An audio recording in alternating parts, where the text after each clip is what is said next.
So we want to show several Wolf Yeah, stage? I'll do like Jago. Okay. You pick Wolf.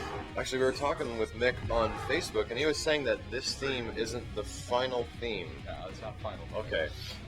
Plus, this isn't the character select music, obviously. Yeah. It kind of like segues into it. Yeah. All right. There we go. Chemical Lab. Now, what I was noticing in the lab is that to the left is a bunch of arms like hanging off the wall. So are those like Saberwolf's like failed experiments and stuff like that? Yeah, so you'll see Saberwolf no longer has the cybernetic arms, and instead you'll see sort of a lot of scarring and bad experiments on his arms. Yeah. There's even old sort of needles and stuff left. Poor bastard. He is definitely trying to regain his humanity, and you see sort of the experimentation in the background. This is an Oogle background moment. See, there's all the arms on the top left. I immediately pointed this out, and people were like, "Yo, does that arm have like scales on it and stuff?" It looks like it. Okay, so what I really wanted to talk about, before I get Oogle the music in the background and the art and everything, is you guys like changed the game completely since the last time we played it. Like, the game is now completely different because you added a way to stop combo breakers, and you also allowed people to break anything now. Is that right? Absolutely, yeah. I wouldn't say it's changed completely.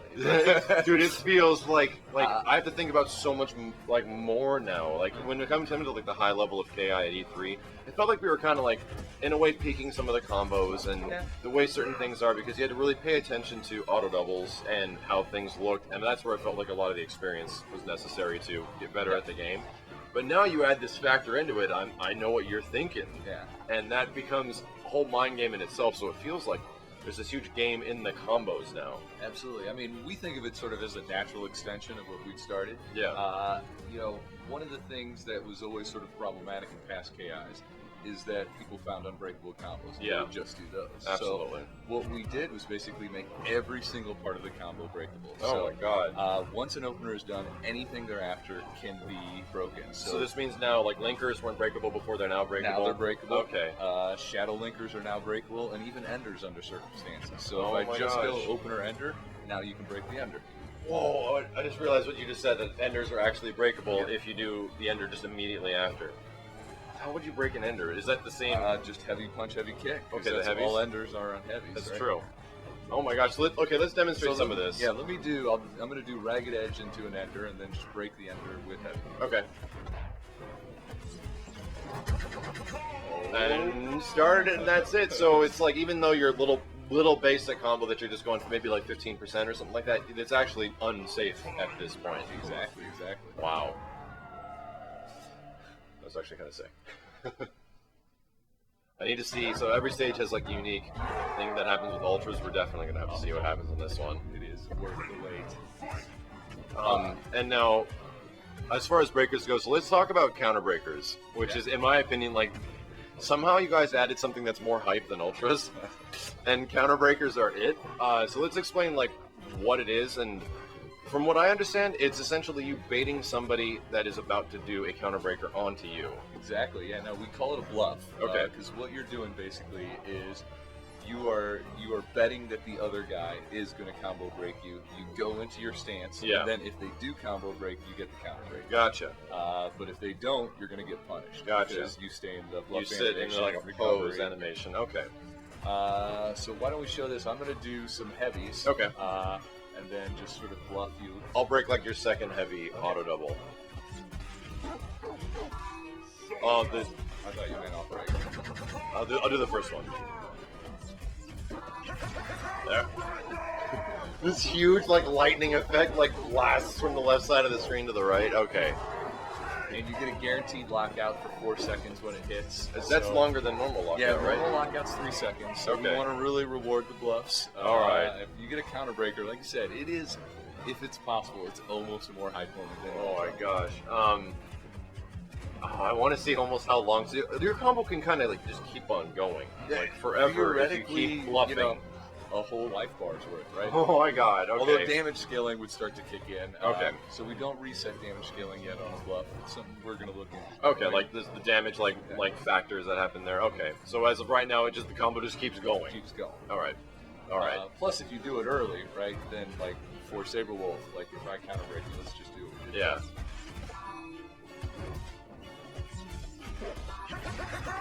I can go right into the rabbit doubles, and which is build ridiculous up damage. Yeah. Without any shadow meter. Wow. Okay. Wow. Okay. So this timing is.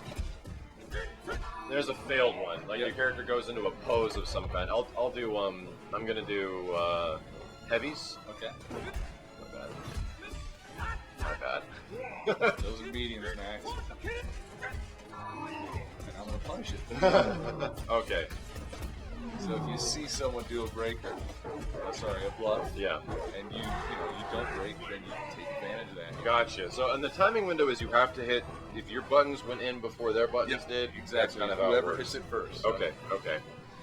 So the other thing that you guys kind of added, from what I understand, is kind of like an alpha counterish move, something that you can do while in block stun, right? Yeah, I think the key we wanted, like you said, is to give people options while in block stun and something a little more aggressive, Gotcha. Than sort of like a push block or something like that. Gotcha. So what we're calling this is a shadow counter. I think I know how to do this one. Like if you do Ragged Edge is a good example. Yeah, Ragged Edge is a good example. So I'll just do Magic Chain. Okay.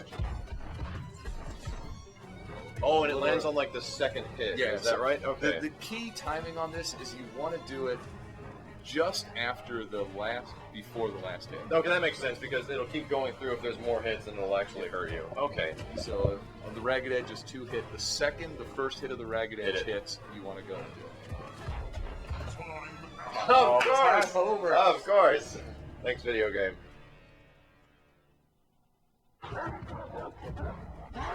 We gotta listen to music. It's fun.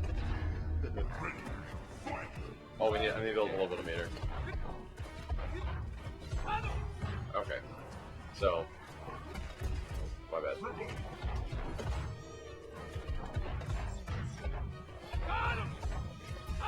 I'll do Magic Chain into Ragged Edge. Gotcha. A little bit late. So the frame, it stays active for 10 frames. So Okay. Interesting. Am I hitting it a You're little hitting it too late? early, I think.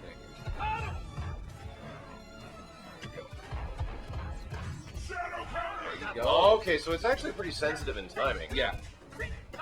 Well, the goal here isn't to just give you a free out. The goal is like you've got to have a read on your opponent. You got to know what he's going to do, what his last hit on his block string is going to be. Okay. That's the key. And then just before that last hit on the block string hits, you nail That's the why shot. I was getting punished a whole bunch when I was trying to just throw it out casually, and I was just trying to throw it in between block strings, and I was getting hit, and I was like, what's going on? It's not actually working. You need to specifically time it in between these moments that actually make it work. Okay. And what's interesting with Jago, for instance, like a lot of people will do forward roundhouse into laser blade, right? Yeah. So the thing is, the light laser blade hits once, whereas the heavy hits twice. So there's a little mix Baiting up there, somebody out there, to do too. a shadow breaker. All right. And if I did one against you, I'll do like I'll do that.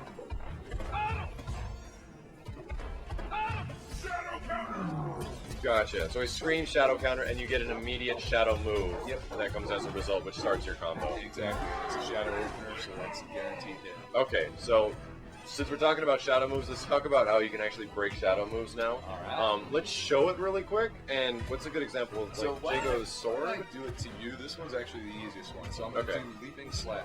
Block a little bit. Yeah. So I'm going to do the leaping slash, and it's almost just mash timing. Okay. For this one. Bing, It's bing, probably the easiest one.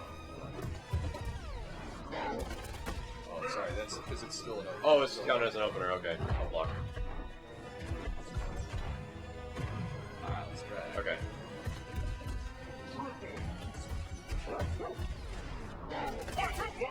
So okay. So- So I didn't get the last one. Yeah, so each shadow move hits 5 times. So you need to hit on hit stop of the shadow move 3 of them. 3 out of the 5 times. And Okay. it goes 1, 2, and when you get the third one, it goes 3. Combo breaker! Okay, and then he screams. Okay. So black. Okay. Nice,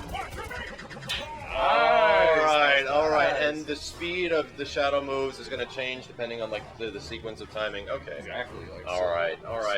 I'm wondering. So, is there anything else we covered? We covered the shadow counters. We covered the new combo breaker system with I like to call them faker breakers or bluff breakers. We covered We covered how you can break shadow moves now, and you can break anything. So is there anything other critical? A quick thing is just how you break linkers, right? Yeah. So, I'm going to do some linkers here with Saberwolf, and the key is a light linker will always hit once, whereas a medium linker will hit twice. Gotcha. And that's how you can read which one it is. Okay, and then you break light linkers with light punch, light kick, and mediums with both mediums. Okay.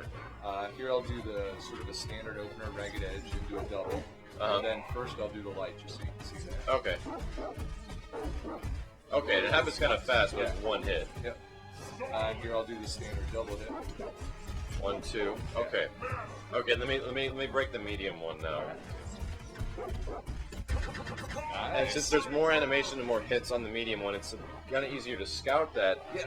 And what I've noticed is that you kind of wait for the linker parts of combos because those seem to be like you have a 50-50 chance of breaking that part. Yeah, but what I will say, so the mediums are not easy, but they're easier to break, right? Because you look for the first hit, and if they continue the linker, then you know it's a medium. Exactly. Okay. The lights are tough to break if you're really reading rather than guessing. Because, you know, the timing's pretty.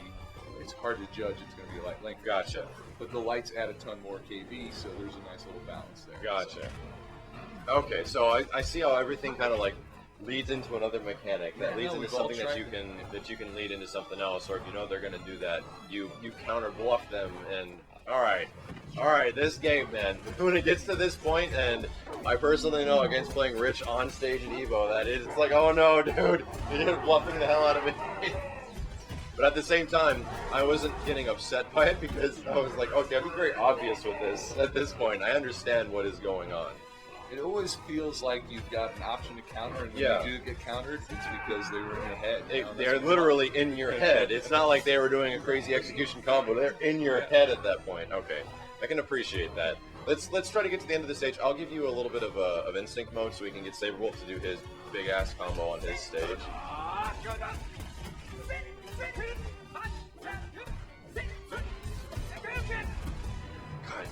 Diego.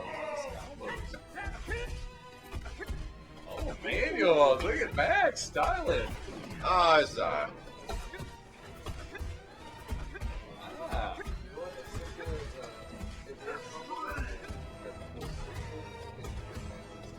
Yeah. But when you can pull off on it's so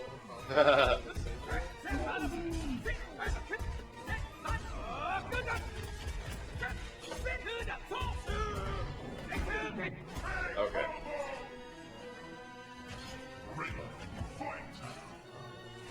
Show the taunt real quick. Yeah. Saberwolf's taunt. I actually love it. That's my favorite one in the game so far.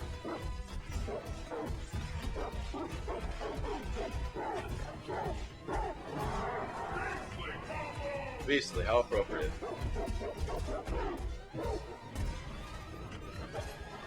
Oh, and you can actually combo that into throw. Okay, that's good to know. You can tech the throw. Okay. So it's a risk, but it is unscaled damage if you get the throw. Oh, okay, so that's actually really good. Okay. Oh,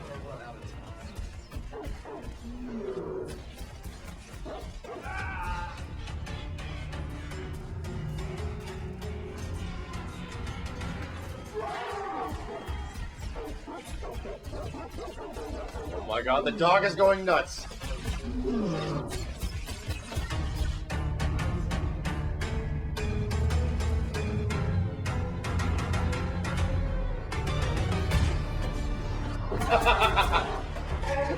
It does a melody at the end of the giant swipe. Alright, that's pretty freaking awesome. I think it's finally getting a tight taste of like everything put together, like new stages, new characters, new mechanics. Yo dude, killer instinct.